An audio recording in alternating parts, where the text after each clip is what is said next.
Good day, this is Teacher Rowan. I'll be your guide in exploring Google Apps for education, for teaching and learning. In Google for Education, teachers can connect and collaborate easily while staying on task. It gives teachers the freedom to spend more time personalizing the learning experience and less time managing it. Students can learn essential skills such as 21st century problem solving, which they can use it in their future careers. As such, the accessibility features will also help and assist every learner to do their best work. Google offers different useful applications that we can use to connect education to technology. This will help our teachers as a 21st century educators to innovate and find ways on how to make teaching and learning more exciting, engaging, effective, and flexible to the demands of the society. Let's re-explore the education experience by discovering new angles to create, collaborate, and communicate as one. Para sa bata, para sa bayan, at para sa guro. Ang pagkatuto huwag gawing komplikado. Sulong edukalidad.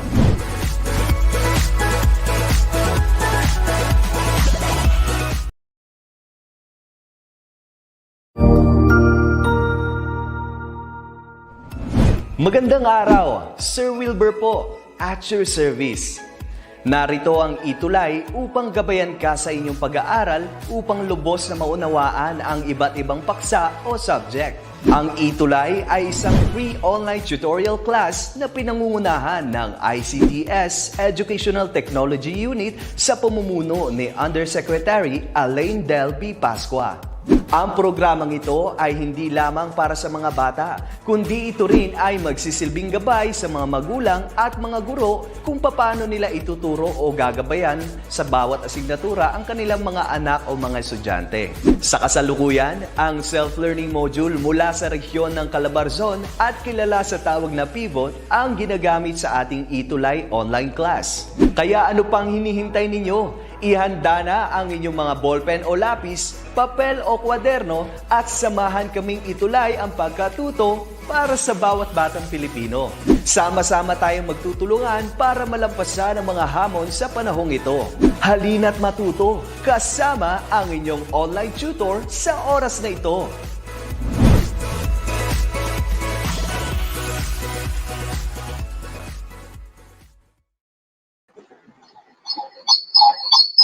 Okay, ayan. Good afternoon, everyone. Yan, medyo nag-echo lang. Okay, good afternoon. So today, it's another Friday. So pag Friday, meron tayong tutorial with Teacher Rev. So start na tayo with our tutorial, no? So here is the screen on the ETUlay. Meron lang tayong mga i-review from last time. Yan. Okay, ano yung mga i-review natin? First, we're going to talk about, yan. Okay.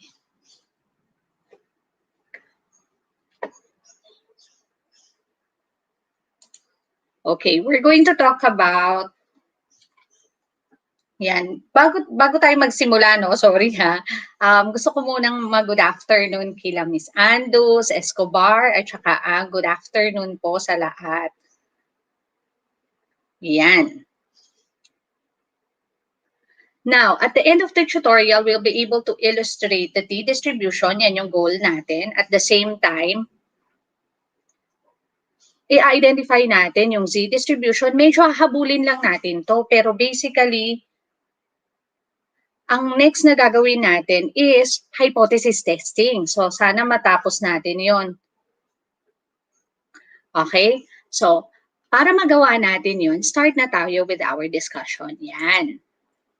So the first thing, ano ba ang t-distribution? Or kailan ba ito ginagamit? Di ba yung napag-aralan natin last time is normal distribution? So, ano yung difference ni normal distribution at ni t-distribution? Normally, pag t-distribution, yung normal distribution, tinatawag din natin itong z-distribution. Pero, ano yung difference niya with t-distribution? So, etong t-distribution, tinatawag rin siyang students distribution. Yan. Ano ba yung students t-distribution? At bakit students? Dahil ba para sa mga estudyante to? Tingnan natin, no, mamaya aalamin natin bakit siya tinawag na students t-distribution. Ito daw ay probability distribution na ginagamit para i-estimate ang population parameter. Pero kailan siya ginagamit to estimate the population parameter? Okay. Sige. Stop sharing lang ako para makita niyo ako. Alam ko nami-miss niyo ako, no? So, nami-miss ko din kayo. So, nag-stop sharing lang ako for a while. Yan, magandang hapon. Ito na si teacher. So, share ko na ulit yung screen ko. Yan. Okay. Ayan. So, naka-share na ba? Ayan. Tingnan ulit natin, ha? Okay, share ko ulit yung screen ko. Ayun. Ayan na, teacher. Yan. So, yung students t-distribution, balik tayo, di ba? Last time ang pinag-aralan natin is yung normal distribution, tinatawag din natin yung z-distribution. Ngayon, ang pag-aaralan naman natin, bago tayo mag-hypothesis testing, kasi medyo na-backlog natin to, no? Ay students t-distribution. Ano ba yun? Ito yung probability distribution na ginagamit to estimate population parameter. Kailan natin to ginagamit? Kailan ginagamit si Z at kailan ginagamit si T? Si t-distribution ay ginagamit natin when the sample size is small. Kailan yung sinasabi nating small? Yan. Kung ang sample size natin ay less than 30, kinukonsider natin yun na small. Yan. When the population variance or kailan pa? Kapag yung population variance natin is what? Is unknown. Teacher. So, kapag walang population variance at pag mas maliit sa 30 ang sample size natin, saka natin gagamitin si students t-distribution or yung tinatawag natin shortcut na lang natin t-distribution. Yes, exactly. Now, bakit ba siya tinawag na students t-distribution? Sino ba ang nag-develop sa kanya? Actually, ang nag-develop sa kanya ay si William C.D. na kung saan, di ba, ang social ng apelido niyan, Gosey, noong kailan, noong 1908, na kung saan gumamit siya ng pen name na student when he published his paper. So, since ang pangalan niya, ang pen name niya ay student, ang pen name niya ay student, ang naging tawag dun sa t-distribution na ginawa niya ay, na dinevelop niya ay students, siya yun, yung pen name niya, t-distribution. Yun pala, teacher, yung dahilan kung bakit students t-distribution siya. Exactly, no? Okay. Pero, ayan. Ano ba talaga ang t-distribution? Okay. Ito ay ginagamit para i-estimate ang parameter. Parameter is yung population, yung mga mean, standard deviation, yan yung mga parameter ng population kung ang sample size ay maliit or ang population variance ay unknown. Kapag gano'n ang nangyari, okay, anong mangyayari, teacher? The student's t-distribution is a probability that is used to estimate population when the sample size is small, okay, or, okay, when the population standard deviation or variance ay wala.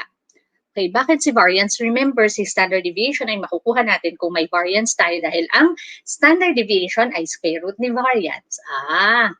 So, nakalagay din dito na actually ito ay based sa degrees of freedom. Paano ba natin kinukuha yung degrees of freedom? Mamaya na natin yan isolve. Okay. Ngayon, ang pag-usapan muna natin is ito. Okay. Ano yan, teacher? Ito, actually, yung degrees of freedom na tinatawag natin. Yung degrees of freedom, doon nakadepende, yung shape ng t-distribution natin, doon nakadepende si degrees of freedom. Paano yun nangyari, teacher? So, paano kinukuha si degrees of freedom? Since nakadepende siya sa size ng sample natin, kinukuha natin siya sa formula na n-1. N means the sample size. Ito, ang sample size nito ay 24, mas mababa sa 30, so talagang t-distribution ang gagamitin natin. Ngayon, paano natin kukunin yung degrees of freedom? 24 minus 1. Anong degrees of freedom? 23. Paano naman kung given si degrees of freedom? Ang degrees of freedom natin ay 18. Ano naman ang ating sample size? Or ang ating n? Yan nga natin. Ayan. Ano naman ang ating n? Hoy, ang dami na nating kasama ngayong hapon. Magandang hapon po sa lahat. So, ang N naman natin ay 24. Ay, 19. Kanina pa yan, teacher. Oo, kanina pa yan, no? So, ang N naman natin ay 19. So yun yung degrees of freedom. Yes, the degrees of freedom actually gives us the shape of the distribution. Yung black na nakikita nyo, yan yung Z distribution natin na kung saan it's a normal distribution. Pero, so pag pinag-usapan natin yung T distribution, bawat item ay iba-iba. So kapag nagkataon, nakadepende yung shape natin, ano yung difference ng Z distribution at T distribution in terms of the shape? Ang difference nila is yung yung T distribution mas mababa. Okay, mas mababa ang degrees of freedom natin, mas lower yung peakness ng ating curve. Ganun pala yun. At kung mapapansin nyo, mas thicker ang ating ang ating tails. Mas maraming space. Ibig sabihin, mas maraming probability na may data dito. Ganun pala yun, teacher. Yes. Pero hindi na natin yun masyadong i-elaborate pa. Yun lang yung gusto kong ipakita dito na habang lumalaki ang degrees of freedom natin, nagiging closer and closer to a normal curve. Yung curve na babubuo nyo from that particular distribution. Yun yung ibig sabihin or yun yung sinasabi din, yung ninote ni degrees of freedom. Okay. Now, ito si T conversion, hindi na natin ito muna masyadong pagtutuunan ng pansin, pero definitely, paano sinosolve si T value? Si T value ay sinosolve natin sa formula na to. Teacher, parang ganyan din yung sa Z. Yes, the only difference is that hindi given ang standard deviation ni population. So, anong gagamitin natin? Yung standard deviation ni sample, which is denoted by a lowercase s. Ganun pala. So, ganun rin probably yung proseso, teacher. Yes. May properties si T distribution. Kung may properties si normal distribution, meron din si T distribution. Ano yung mga properties niya? Sabi, it is symmetrical about 0. Parang ganyan din naman yung sa, i-compare natin siya kasi what we have in background is the normal distribution. Ngayon, ano yung kay T distribution? Sabi dito, the T distribution is symmetric about 0. Katulad din nung sa normal curve. Ano pa? Means that if you draw a segment from the peak to the axis of the curve, it is divided into equal parts or areas. Yan. So, ibig sabihin, equal areas, kung ang area nito ay 0.5, sa kabila ay 0.5. So, ibig sabihin, teacher, yung areas under the curve in a T distribution is also known as the probabilities. Ganun din, yes, it talks about the same thing, no? Pero mamaya pag-uusapan natin yan.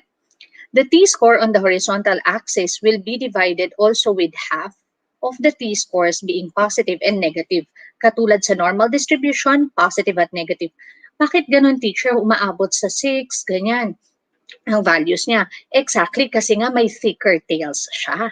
Yun yung isa sa difference ng normal distribution at T distribution. Tingnan nyo itong mabuti. The T distribution is bell-shaped. So, yung T distribution, bell-shaped din siya, katulad ng normal curve. Correct? Like the normal but has heavier tails. Medyo mas malaki yung space. Tingnan nyo, ito yung T distribution, ito yung normal. Ibig sabihin, pareho silang symmetrical. Kung magdodrawing tayo ng line dito, going to the 0 from the peak, pareho silang symmetrical, pero mas heavier ang tails ng T distribution, mas maraming space. Okay. Kasi unti lang yung sample na kinonsider natin. The tails are asymptotic to the horizontal axis. Katulad ng sa normal distribution, asymptotic din siya. Pero nga, sabi nga kanina, mas madami siyang space compared sa normal distribution. Ganun pala yun, teacher. Yes. Ano pa? Katulad ng T distribution, yung values natin ng mean, median, and mode ay pareho. So, ibig sabihin, the mean, the median, and the mode in terms of the T distribution are where? All equal to 0. Okay. So, parang may similarity talaga sila, teacher. Hindi lang parang, may similarity talaga sila, pero may difference din. Katulad dito. Ang variance is always greater than 1 daw ng T distribution. At meron tayong paraan kung paano kunin si variance. Paano? V over V minus 1. Ano si V? It represents the degrees of freedom. Ganun pala yun, teacher. Yes. So, ibig sabihin, okay, halimbawa, meron tayong 9 samples. sample size natin is 9. Ang degrees of freedom natin ay ano? N minus 1, di ba? So, 9 minus 1 is equal to 8. So, V is 8. Yun kasi si degrees of freedom. Paano natin kukunin si variance? 8 over 8 minus 1. Anong 8 minus 8? 8 over 8 minus 1. The answer is 8 over 7. Notice that the denominator is always 1 less than the degrees of freedom. So, ang fraction na mabubuo nyo ay laging improper fraction. Kaya sinabi na lagi siyang greater than 1 because an improper fraction, when we talk about it, is a value where the numerator have greater value compared to the denominator. Kasi nga may formula. Degrees of freedom over degrees of freedom minus 1. Sinasabi din dito, isang property ni t-distribution ay the number of degrees of freedom increases and approaches infinity, the variance approaches 1. Habang lumalaki yung degrees of freedom natin, di ba? So, teacher, ibig sabihin, habang lumalaki rin yung sample size natin. Correct. Kasi si degrees of freedom, nakadepende kay sample size. So, ibig sabihin, habang lumalaki yung degrees of freedom natin, yung value na makukuha natin sa variance, nagiging closer at closer sa value ni 1. Ganun yung sinasabi dito. Okay, next. Fifth property. As the degrees of freedom increase, the t-distribution curve looks more and more like the normal distribution, which is pinakita na kanina, no? Ito yung black, yung normal distribution nyo. Habang lumalaki yung ating degrees of freedom, nagiging closer and closer into a normal distribution yung curve natin. Ayun pala yun, teacher. Yes. Okay. Now, if we're going to look at it further, ano yung last property? The total area under a T-curve is 1 or 100%. Uy, pareho sila ni normal. Exactly, pareho sila ni normal curve. So, ito na yung 7 properties na dapat nating malaman about T-distribution. Now, kung meron tayong Z-table, okay, hindi ko na siya i-elaborate para cohesive, no? Kasi, ibibigay ko na lang sa inyo, ito muna yung mga dapat nating malaman. Sa T-table, yan, ito yung T-table na tinatawag natin. So, kung may Z-table tayo, meron din pala teacher T-table. Exactly. Sa T-table natin, meron kayong mapapansin yung first column. Parang yung T-table, ibang-iba sa Z-table. Exactly. Ibang-iba talaga yan. Bakit? Dito, kung mapapansin nyo yung values dyan sa gilid, okay, medyo palakihin natin ng konti, para mas makita nyo. Okay, yan. Okay. Ayan, medyo malaki na ng konti. I hope nakikita na ng lahat, no? Yan. Kung mapapansin nyo, yung value sa gilid niya ay numbers 1 at may label siya na DF. Bakit? Ito yung degrees of freedom. Okay. Saan kami titingin ng degrees of freedom, teacher? Exactly. Teacher, yung nasa gitna ba ay area? Wait. Ito ang area. Pero saan? Notice na nakashade si right dun sa table na to.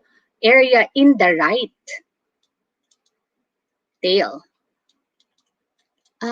Okay. So, yung area na makukuha natin dito, etong mga area na to, 0.25, 0.20, 0.15, and so on until 0.0005. Yan ay area saan? Sa right tail.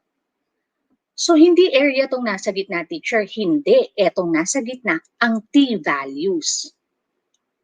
Oh, iba nga siya. Kasi, di ba sa Z-table, areas yung nasa gitna?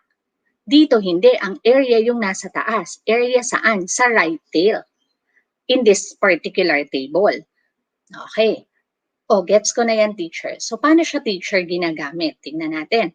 Kung ang degrees of freedom natin ay 5, ang area, okay, tingnan nyo ha, sinade to, 0.05. Ayan yung area sa right tail, ay 0.05. Ang tanong, okay, notice no, mas mahaba kasi nga may heavier tails ang distribution. Paano natin siya hahanapin sa table? Ganun pa rin. Kaya lang ang area na kukunin natin ay 0.05 at ang degrees of freedom ay 5. Doon tayo magko-concentrate. So, 5 is degrees of freedom, tapos 0.05 ang area, hanapin natin ano yung t-value na equivalent niya. Ang t-value na equivalent niya ay ano? 2.015. Okay, teacher. So, the t-value for the area 0.05 in the right tail of the distribution with degrees of freedom of 5 is 2.015. So t-value siya, teacher. Exactly. T-value siya. So, nasan siya dito, teacher? Yan. O, ibababa ko lang to, ha. Ito siya. Ito si 2.015. Kasi siya ay t-value. Ito yung t-values natin, di ba? Positive at negative. Okay, gets niyo kung paano gamitin yung table? Isa pa. This time, area pa rin ay 0.05, pero ang degrees of freedom natin ay 20. Okay, tingnan ulit natin sa table. Ayan, kinat ko na para madali na. So, hanapin natin dito yung 20. Pero 0.05 ang area. Ano ang t-value natin? Ang t-value natin in this case is 1.725. So, kung ibababa ko siya, that is nakaganon pa pala. 1.725. Yung number that corresponds to this line. Okay, teacher. Gets ko na yan. Halimbawa, okay, sagutan natin to. Find the 95th percentile of a t-distribution with 6 degrees of freedom. Alam natin na 95th percentile ng t-distribution. Okay, halimbawa, hindi ko talaga alam kung saan siya eh.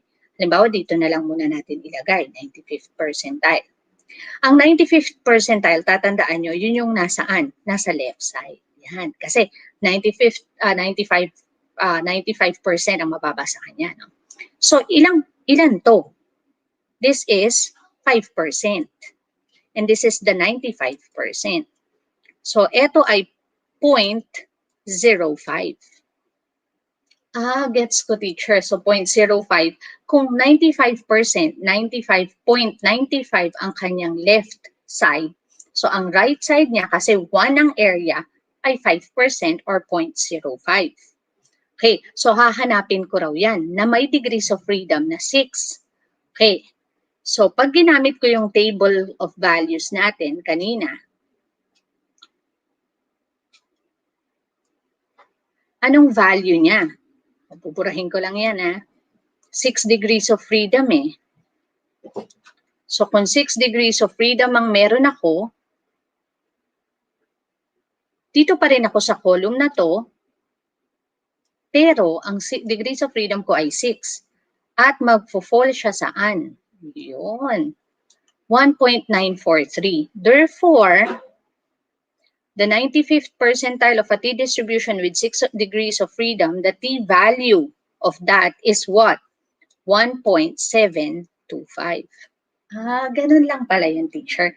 Yes, ganun lang siya. So, continue na tayo. Gets naman, no? So far, nakuha naman kung paano nyo siya ma-identify. So, continue tayo. Next, the 5th percentile of a t-distribution with 6 degrees of freedom. Okay. Ngayon, may problema tayo dito. Sabi kasi 5th percentile.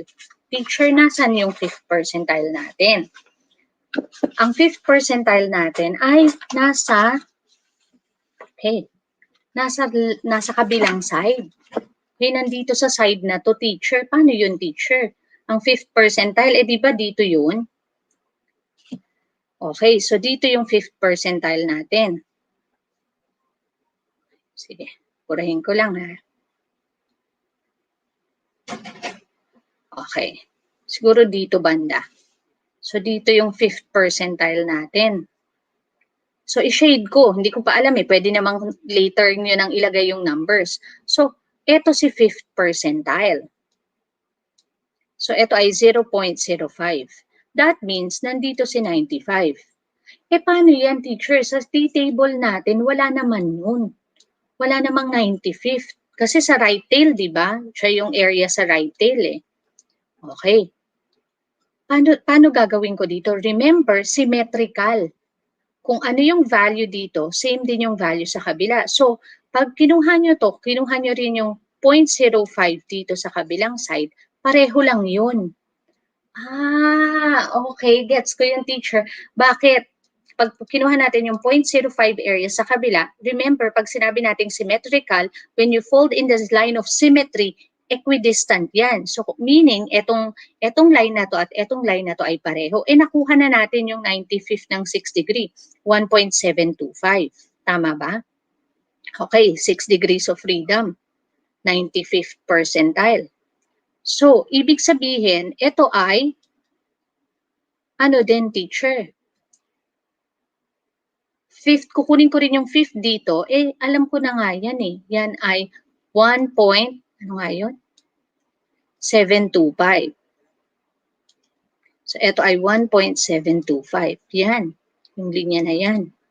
So, kung yun ay 1.725, ano itong kabila? Symmetrical siya. Di negative 1.725. Ganun ba yun, teacher? Tingnan nga natin. Sixth, and 0.05, 1.943 pala. Sorry, 1.943.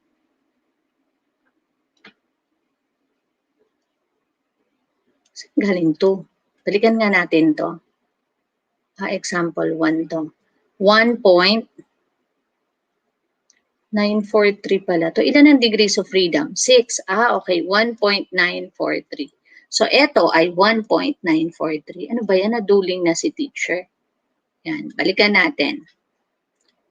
6 degrees of freedom, area of 0.05 to the right is 1.943. Okay. Ayan, 1.943. Therefore, kung ito ay 1.943, ito ay negative 1.943. Gets ko na, teacher. Gets niyo ba yun? Ayan. Ganun lang siya. Ganun lang siya kadali. So, hanggang dito lang muna tayo sa t-distribution natin para matackle din natin yung next lesson natin, which is all about hypothesis testing. Yan.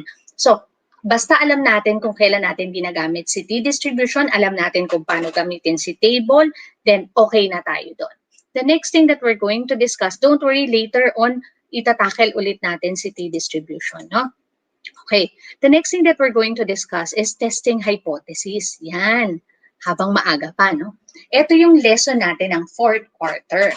Anong mga itatackle natin or gagawin natin ngayon? Una, magde-define tayo ng null hypothesis, alternative hypothesis, level of significance, rejection region, at types of errors in hypothesis testing. Teacher, ang dami. Kaya natin yan. Okay? Identify the rejection and non-rejection regions and critical values. At identify natin ano ba yung type 1 error at type 2 errors sa claim or sa pag-conduct ng decision. Kailan tayo makakapag-commit ng type 1 error at type 2 errors? Yan, pag-aaralan natin yan ngayon. Magsimula tayo sa what's new activity, no? According to a survey, the average daily usage of social media worldwide of global internet users amount to 142 minutes per day. Parang noon pa to, kasi parang hindi na 142 minutes, no? So, ibig sabihin, the mean of the population is 142. Okay.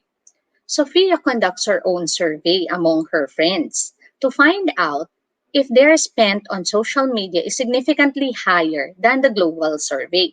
Ito ay based sa global survey. Ngayon, si Sophia gusto niyang mag-conduct. Totoo ba to sa mga friends ko? Alamin ko nga. O yan. So, ang ginawa niya, nag-conduct siya ng survey. Okay.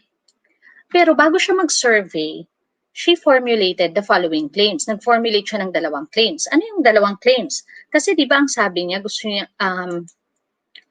conduct among her friends to find out. Gusto niyang malaman kung mas malaki ba sa kinonduct sa 142 minutes yung magiging resulta ng ikakonduct niya. So, ang una niyang claim, yung average daily usage of social media of her friends ay pareho sa global average usage. Ano yung pangalawa niyang claim? Yung pangalawa niyang claim, kung hindi equal, ano siya? Higher daw than the average usage. That's the second claim.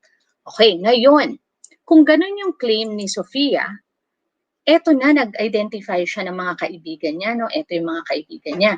Okay, hindi ko na yan, anong tanong? Unang tanong, what statistical data are needed to prove which of Sophia's claim is accepted or rejected? Alam naman natin na mean ng population yung binigay. So para ma-compare ko, kailangan ni Sofia ng ano? Exactly, kailangan ni Sofia ng mean ng sample. Sample, okay. Next, what is the average daily usage of social media of her friends? Compare it with the previous average usage. So balikan natin yung table. Since madalian to, tuturuan ko kayong shortcut na ha. Okay, punta tayo sa menu. Kung pareho tayo ng calculator, pwede nyo itong gamitin. Kung hindi naman, kung meron kayong spreadsheet sa calculator nyo, pwede nyo gamitin. No? In this case, I'm going to use menu 6. Yan. Then I'm going to click one variable kasi isa lang naman yung i-enter kong data. And then I'm going to enter all the data that I have here. 132. Enter. Sorry. Okay, yan. Wala, no? Okay. 132. Enter. 148. 165. 157. 120. 144. Tama ba? 136. 160. 185. And 173. Enter. Tama lahat ng values na. I will click on option, then I will click on 3. All the data that I need will be here. Okay, so kung lahat ng data na kailangan ko ay nandito na, anong kailangan kong data? Yung mean or yung average. Yung average ng sample ko, ng data ko.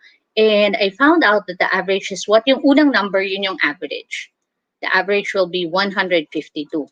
Kunin ko na rin, okay, yan yung average, no? Sample ko. Kukunin ko na rin yung kakailanganin ko kasi ito mamaya yung sample. Ayan, yung pang-una din. Okay, notice na in-arrow down ko, nakita ko itong SX. Ito yung sample standard deviation ko. Kukunin ko na rin yung sample standard deviation ko, which is 19.86. Kakailanganin ko yan mamaya, kaya kinuha ko na. Okay, bakit nag-shortcut na tayo? Anyway, ang lesson naman natin ay hypothesis testing. Para matapos natin, kailangan natin talagang mag-improvise. Yan. So, nakuha ko ang mean ko 152. So, ibig sabihin, kung i-compare ko lang siya on basic comparison, babalikan ko, ang mean sa global ay 142. Ang mean naman na nakuha ko dun sa sample na kinonsider ko sa mga kaibigan ko, parang ito yung actual na nangyayari. Sabi sa general view, 142 minutes. Pero nung kumuha ako ng sample ko based dun sa mga friends ko, halimbawa ako si Sofia, ang nakuha kong average 152. So, teacher, kung i-compare ko yun based doon, ang magiging claim ko is yung claim B ang i-accept ko. Tama ba? Oo, tama. No, kung kayo si Sofia, teacher, claim B na, significantly higher. Ganun agad ang magiging diskarte natin, which is true, no? Based kasi dito sa data na nakuha natin. Based sa data, ang i-claim natin ay claim B. Okay, yung claim ni Sofia na B. Bakit? Kasi mas mataas ang nakuha ko 152, pero ang sinasabi lang nila 142. Mas mataas siya ng 10 minutes. Okay. Pero, dito papasok yung hypothesis testing. When we say hypothesis testing, ang hypothesis niya kasi based on a basic goal. Ayan. Sige, i-ano muna natin, no? Pag sinabi natin hypothesis testing, i-define muna natin.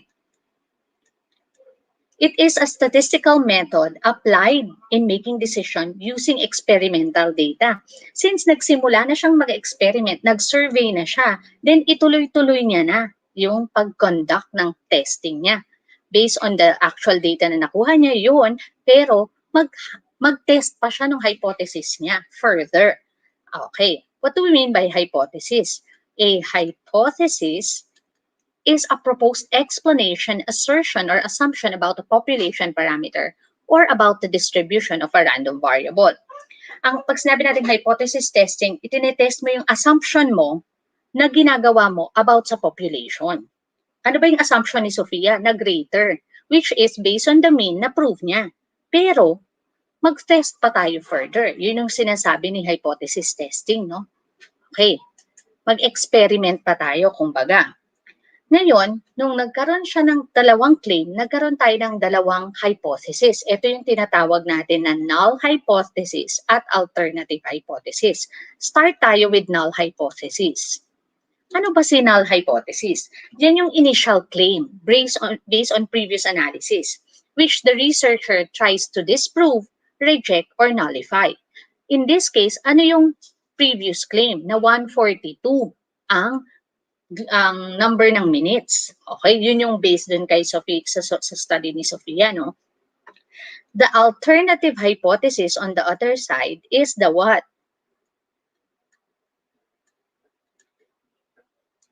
Is contrary to the null hypothesis, which shows that the observations are result of a real effect. Ito na yung parang magkakandak ka na ng sarili mong study or hypothesis testing na tinatawag. Nagkaroon ka na ng sarili mong idea. Kasi sabi dito, sabi sa global market ganito. Bakit nung nag-conduct ako ng study ganito? Okay, ganito yung mean. Ganito yung mean na sinasabi, ganito yung mean ng actual. Ngayon, magkakandak ka ngayon ng hypothesis testing. Na kung saan, kung ano yung claim, itatry mong i-disprove, i-reject, or nullify. Yun ay magiging depende sa kakalabasan ng iyong study or ng iyong hypothesis testing. Okay. Identify natin, ano kaya yung null hypothesis at alternative hypothesis saan? Sa claim ni Sophia, sa study na ginawa ni Sophia. Based on the first claim of Sophia in Activity 2, that the average daily usage of social media of her friend is the same as the global average usage. Formulate two hypotheses. Okay, pwedeng in symbol, pwedeng in words, pero in words muna tayo ngayon. Sige nga, sino makakapag-share sa akin? Ano sa palagay niyo yung pwede nating maging null hypothesis? Yan. Ang pwede nating maging null hypothesis dito is the average, okay, the average daily, eto lang no, masulat talaga to eh. Pag hypothesis testing, usage of social media, okay, of her friends, ayan, is the same. Yun yung claim, yun yung first claim niya eh. Yun yung sinasabi kasi nga, yung friends niya ay usage ng social media. So sinasabi, since user kayo ng social media, then pareho ng global average yung paggamit nyo as the global average usage, okay, which is 142 minutes. Pero ano yung alternative hypothesis niya? Kung the same ang kanyang null hypothesis, ang kanyang alternative hypothesis ay pareho. The average usage of social media of her friends is hindi the same but significantly higher. Yun yung pangalawa niyang claim. Yun ngayon yung kanyang magiging alternative hypothesis. Ito yung gusto niyang i-disprove to, gusto niyang i-prove na tama to. Yun yung sinasabi niya. Okay. So gets niyo na? Next tayo. Sige, i-test muna natin. If you want, you can write your answer, no? Yan, magandang hapon kay Miss Bacate, kay Sir Leonor, yan. So next, null versus, yan, kasamahan namin yan sa Makati, si Sir Leonor, magandang hapon po. Next, a medical trial is conducted to test whether or not a new medicine reduces uric acid by 50%. Ano kaya ang null hypothesis natin dito? So, hindi yung reduces, whether or not nagre-reduce siya. So, ibig sabihin, ano yung null hypothesis natin? The new medicine, okay, ay, bago ko i-continue, no? Pag sinabi kasi nating new medicine, in principle, ang goal niya is to reduce uric acid. So, the new medicine can reduce uric acid. Yun yung ano natin, yun yung null hypothesis natin kasi nagko-comply tayo dun sa general understanding by 50%. O yan. Pero ano yung magiging alternative natin? The new medicine cannot reduce uric acid. Gets ko na teacher. Gets na ba? I hope everyone's getting it, no? para makita natin kasi dito magsisimula yung mga ibang study, yung mga conclusion natin. Kapag nahihirapan tayo mag-conduct ng null hypothesis at alternative hypothesis, yung the rest, medyo mahihirapan na tayo. Next, we want to test whether the general average of student in math is different from 80%. So, paano natin yun identify? So, anong null hypothesis natin dito? The general average, okay, of students in math, walang pagbabago, pareho, is equal to, or pwede nang is na lang ha, is equal to 80%. So, ang alternative natin, kaya nga, we want to test. Yun yung gusto nating i-test. Gusto nating i-test na iba siya sa 80. So, ano yung regular na nangyayari? Ano yung general form?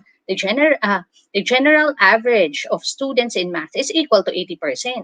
Anong itetest natin? Itetest natin kung ang general average niya ay different from 80%. So yun yung alternative hypothesis natin ngayon. The general average of students in math is not equal to 80%. Okay teacher. Kasi we want to test. Itetest natin to. Yun yung alternative hypothesis natin. Next, we want to test whether the mean height of the grade 8 student is 58. O sige nga, ano yung null hypothesis natin dito? Tama, the mean height of grade 8 students, ang hirap na magsulat, no? Sana naiintindihan nyo. The mean height of grade 8 students is what? 58. Yan, yun yung null natin. Ano ang ating alternative? Ang alternative natin, the mean height of grade 8 is not 58. Huwag muna tayo mag-symbol, mag-focus muna tayo sa words, no? Kasi later on, pag nag-discuss na tayo ng symbols, madali na lang yan. Okay, next. We want to test if LPIHS students take more than 4 years to graduate from high school. Okay. 6 years na ngayon, di ba? So, sige, skip natin yan. Ito muna tayo. The medical test is conducted to determine whether or not a new vaccine reduces the complications of dengue fever. Whether it reduces or whether it does not reduce. So, anong magiging null hypothesis natin doon? The vaccine reduces the complications of dengue fever. Ano yung alternative? The vaccine cannot reduce the complications of dengue fever. Yun yung gusto nating i-claim. Yan. Gets ka na teacher. Ito. The enrollment in high school this school year increased by 10%. So the enrollment in high school this school year increases by 10%. Yun yung null hypothesis natin. Ano yung alternative? Did not increase by 10%. So, gets niyo na ang null at alternative. This time, magpunta naman tayo sa level of significance. Yan. Magandang hapon kay Abigail Ferrer Agustin, di ba? Nagsisegue tayo, no? Kasi marami tayong kasama ngayong hapon. Tsaka kay Dave Cruz. Siyempre kanina, no, yung first natin, no, na first na kasama si Emmy Andus. Magandang hapon po. Okay, next. Next tayo. Ano naman yung level of significance, teacher? The blank or yung tinatawag nating level of significance, okay, denoted by alpha. Ano yung alpha? Yan. Refer to the what? To the degree of significance in which we accept or reject the null hypothesis. Actually, seldom na natin naririnig yung word na accept. Ang nakalagay na dyan normally is what? Will not reject the null hypothesis or okay. Will not. Okay? Hindi na normally accept. Basta later on madi-discuss din natin 'yan. Next. Accuracy is not yung hindi possible in accepting or rejecting the null hypothesis. 100% accuracy is not possible in accepting or rejecting a null hypothesis. Hindi tayo pwedeng magpaka 100% sure na tama 'yon yung claim natin or hindi. Kaya hindi natin sinasabing i-accept. Pwedeng i-reject or tama ang word na ginagamit natin ngayon is fail to reject. Yan. Pag sinabi natin fail to reject, ibig sabihin di ba teacher ina-accept na natin? Oo, pero hindi natin malagay yung accept kasi pag sinabing accept, 100% sure tayo na tama 'yon. wala daw nung 100% accuracy. Is not possible in accepting or rejecting the hypothesis. Yan. Further study would be needed para maka 100% tayo, no? Next, ano pa ba yung kailangan nating malaman about level of significance? The significance level is also the probability of making wrong decision when the null hypothesis is actually true. Halimbawa, tama yung null hypothesis, no? 142 nga. Yung based sa study ni Sofia, 142 nga. Ang ginawa natin, tama yun, ni-reject natin yung null hypothesis. Di mali yung decision natin. Ganun siya. Ganun yung sinasabi dito sa alpha level or kinatawag nga natin tong rejection area, no? The most common levels of significance use are 1%. Yung mga nag-study na ng higher math, yan, alam to. Ano yung mga common values? 1%, 5%, o ano pa?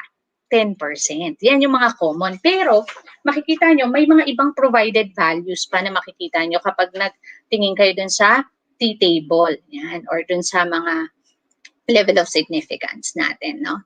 Okay, next. Anong ibig sabihin pag sinabi Maria uses 5% level of significance, improving that there is no significant change in the average number of enrollees in the 10 sections for the last 2 years? Anong ibig sabihin yan, teacher? It means that the chance that the null hypothesis would be rejected when it is true is 5%. Kumbaga parang nagli-leave ka ng 5% area for mistake. Yon. Kaya nga parang kung i-analyze natin to, pwede nating sabihin na, ang ibig sabihin yan, yung tsansa na yung null hypothesis ay i-reject natin kung tama siya ay 5%. So may 5%, kaya hindi pwedeng 100% sure tayo. Kaya nga, fail to reject ang magiging decision natin later on. Okay, ngayon, ano yung level of significance? The 0.05, ito. Yung alpha level, ito si alpha region. So yung 0.05 is actually the area of under the normal curve within the rejection region. Yan, mamaya pag-usapan natin, ano ba yung rejection region at ano ba yung acceptance region. Meron naman tayong acceptance region, pero ang magiging acceptance region siya, pero ang magiging decision natin is non-rejection. Non-rejection kasi yung acceptance region, tinatawag din siyang non-rejection region. Bakit pa natin, teacher, ginagamit yung acceptance? Kasi most ng books natin, nung mga nakaraang mga books natin sa STAT, ang ginagamit is accept the null hypothesis. Yun. Inaano lang natin, binibridge lang natin yung gap doon. Ano naman, teacher, ang ibig sabihin pag nakalagay dyan, if Sophia used a 0.10 level of significance, what are the chances that she would have a wrong conclusion if the two values have no significant difference? Diba, ang null hypothesis niya walang difference. Ang naging conclusion niya, may difference, greater. So, anong ibig sabihin niyang 0.10 na yan? Na ang chance na ang null hypothesis would be rejected when it is true ay 10%. Yung chance na she would have a wrong conclusion of rejecting the null hypothesis is actually 10%. Yan. Medyo abstract pala, teacher, yung level of significance. Medyo abstract na siya, no? Okay. Now, pinag-usapan natin kanina yung rejection region. Ano yung ibig sabihin ng two-tailed test, teacher, at one-tailed test? Ito, very interesting to, no? Yung one-tailed and two-tailed. Kasi dito nakadepende yung rejection region natin. Kapag ang alternative hypothesis is two-sided, meaning ang alternative hypothesis nyo contain a symbol of not equal to, ito ay two-tailed. Siguro hanggang dito na lang tayo, i-continue natin next week, pero tapusin natin yung activity na to, no? When the given statistics hypothesis assumes a less than, kapag naman yung alternative hypothesis natin contains less than or greater than, ang tawag dito ay one-tailed. Yan. At itong one-tailed may dalawa, either left-tailed or right-tailed. Yan. Kailan kaya may left-tailed? Kailan kaya may right-tailed, no? So, tingnan natin to. Okay, iurong ko lang to ng konti. The school registrar, eto, magbigay tayo ng example para, sige nga, tingnan natin kung alam natin. Kapag the school registrars believe that the average number of enrollees this school year is not the same as the previous school year. Walang sinabi kung greater or less than, pero sinasabi lang, yung last year daw, hindi pareho nung ngayong school year. Therefore, ano magiging alternative hypothesis ko at null hypothesis ko? Ang magiging null hypothesis ko ay yung this year, eto yon, yung mean ng ngayong taon, yung enrollees ko ngayong taon, yung average number ng enrollees ko ngayong taon ay equal sa average enrollees ko last year. Yan. Okay. Ito yung ngayon, ito yung last year, no? Ano naman ngayon yung alternative hypothesis ko? Sabi hindi the same. So, ang alternative hypothesis ko, yung enrollees ko ngayong taon ay hindi pareho nung nakaraang taon. Oh, gets ka na, teacher. Ano to? One-tailed or two-tailed? Ito ay two-tailed. Yan. Bakit? Kasi either nasa acceptance siya or nasa rejection siya. Okay, next. Paano naman kung ganito ang atake, teacher? The school registrar believes that the average number of enrollees this school year is less than the previous school year. Less than, di mas mababa. Oo. So, ang alternative hypothesis ko ang null hypothesis ko ay equal, null pa lang, teacher. Excited si teacher eh. Ang null hypothesis ko ay yung enrollees, yung mean ng average ng enrollees ko ngayong taon ay equal sa average ng enrollees ko last year. Kasi last year to eh. Okay. Ano ngayon ang alternative ko? Sabi, less than ay mas mababa kasi pandemic. So, paano ko yun isusulat? Yung ngayong taon ay less than sa average ko last year. Ano to kung less than? One-tailed, two-tailed? Exactly. One-tailed to. At since mas mababa siya ay left-tailed. Oh, gets ko na, teacher. Next. Siguro may idea na kayo dun sa next, no? The school registrar believes that the average number of enrollees this school year is greater. Naniniwala yung registrar. So, ipuprove niya yan na yung enrollees niya this year ay greater than the previous year. So, ibig sabihin, para ma-prove ko yan, kailangan kong sabihin na yung enrollees, yung average enrollees ko this year ay equal sa last year. Yun yung original claim. Ano ngayon yung kiniklaim ni registrar? Greater daw kesa last year. Kapag ganito, kung greater, nasa isang side lang yung rejection region ko, yung alpha level ko. So ano yan? Yan ay right-tailed. Or one-tailed pa rin yan, syempre. Pero ito ay right-tailed. Ay, sorry. Okay, pag napipindot kasi yung ano. Yan. Okay, gets na, teacher. Okay, hindi ko na nga susulat. Right-tailed. Okay. Ngayon, sige nga, identify natin kung right-tailed, one-tailed, or two-tailed. Yun lang muna. The standard deviation of their height is not equal to 5. One-tailed, two-tailed. Tingnan natin kung may sasagot. Less than, hence one-tailed. Yan, tama. Greater than, hence one-tailed. Test to the right, sabi ni Dave. Yes. Ngayon, standard deviation of their height is not equal to 5 inches. Ano yan? One-tailed, two-tailed? Tama. Two-tailed. Mariga, teacher. Sabi ni Dave, two-tailed. Very good. Yan. Yung pangalawa naman, the average grade of grade 11 students in statistics is lower than their average grade in calculus. So, ito yung present, ito yung parang ganun yung kino-compare natin. Ano to, one-tailed or two-tailed? Ayan, sabi ni Ma'am Viray, two-tailed, yung kanina yon, no? Yung sagot niya yung sa kanina. Ngayon, yung isa daw lower than dun sa isa. Okay. So, in principle, equal sila, tas ito lower than, ano kaya to? One-tailed or two-tailed? The grade of grade 11 students in statistics. Sa null hypothesis ko, wag na muna pala, na-excite lang si teacher. So, eto, sa number 2 natin, medyo, ayan, sabi, one-tailed yan. Tama, one-tailed to. Kasi, ang null hypothesis natin dito equal sila. Anong alternative? Lower yung isa. Kung one-tailed to at lower ang ginamit, ito ay left-tailed. Di ba? Ano lang, sinesegue lang natin yung left-tailed, pero one-tailed or two-tailed lang siya. Okay, next, last 3 na to. Tapos, next week ulit tayo magkita-kita kasi overtime na tayo, no? Yes, good afternoon from Mark Ramon High School po. Ayan, good afternoon, Ma'am Bornbar. Ngayon, the newly found vaccine reduces risk of viral infection of the patient. Ano kaya dito? Kung reduces risk, pwedeng nire-reduce niya or hindi niya nire-reduce. Okay? Pwedeng i-reduce niya or hindi niya i-reduce. Pag sinabing reduce, less. Okay.